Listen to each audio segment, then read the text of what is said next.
Bagong ligo ang asawa ko ngayon ah. Di ko inagaw ang jowa mo. Ang pag-aasawa ay parang lechon. Masarap. Han, itigil mo muna yan. Ano ba naman kasi yan? Gusto mo bang tumigas yan? Simple lang. Pahawak mo sa akin.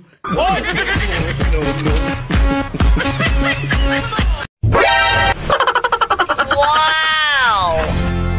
Ops. Ma'am, huwag kang papalag. Hold up to. Sir, anong gusto mo? Pera? O ibaba ko ang panty ko?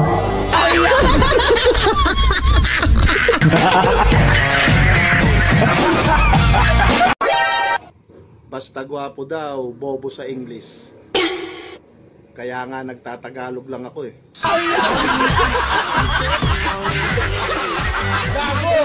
Ayoko na. Pagod na ako. Pagod na ako magluto, pagod na ako maglaba, pagod na ako maglinis ng bahay. Pagod na rin ako makipaglabing-labing sa'yo. Oh no! Kung pagod ka na, magpahinga ka. Pagod ka na maglaba, nandyan si panganay. Pagod ka na magluto, nandyan si pangalawa. Pagod ka na maglinis ng bahay, nandyan si bunso.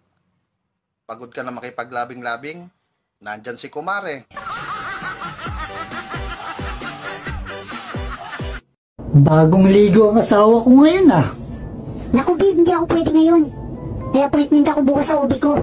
Nakakahiya naman pag may nakita siya sa loob. Ganun ba? Eh sa dentist may appointment ka?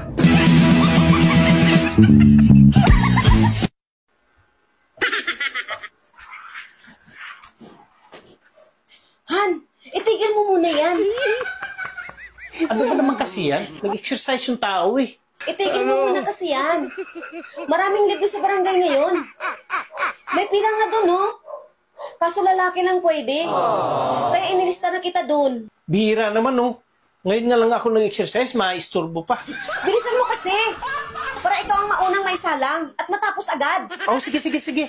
Ano ba kasing libre yan? Bakit parang napaka-importante sa'yo? Oo, napaka-importante talaga para sa akin yun. Ano ba kasing libre yan? Ang kulit mo eh. Kanina ka pa eh. Libre tuli. Patuli ka na.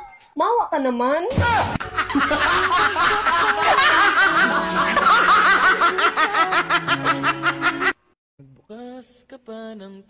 Love, may 120 ka dyan.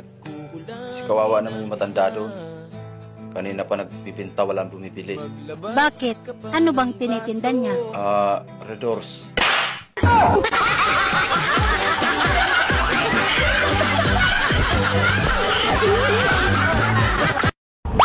Ang pag-aasawa ay parang lechon. Masarap sa una pero habang tumatagal nakaka-high blood na. Bakit kaya ako maitim? Mama't papa ko maputi naman. Pati ba naman ganyang bagay? Hindi mo alam? Sabihin mo na naman na nasasalisihan. At anak ako ng kapitbahay. Alam ko na yung sasagot mo. Paano hindi ka iitim? Ginawa ka ng mga magulang mo na walang ilaw. Siya nga pala, bakit nga pala ikaw maputi? Ang tatay ko kasi, pag gumawa, gusto niya nakikita lahat. Kaya kailangan may ilaw. Kaya tingnan mo ko, maputi.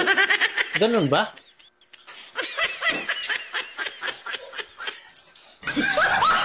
Teka, saan ka pupunta?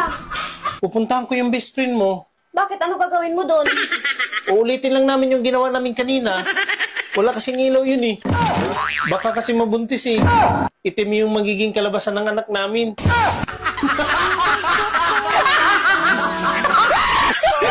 Hindi ko inagaw ang jowa mo. Paano masabi? Tinikman ko lang. Gago! Mahal kita. E paano naman yung asawa mo? Di ka naman mahal nun.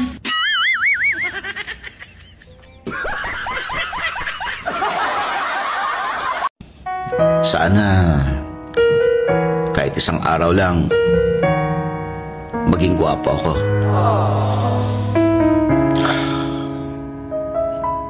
Hirap kasi ng araw-araw eh. Yun.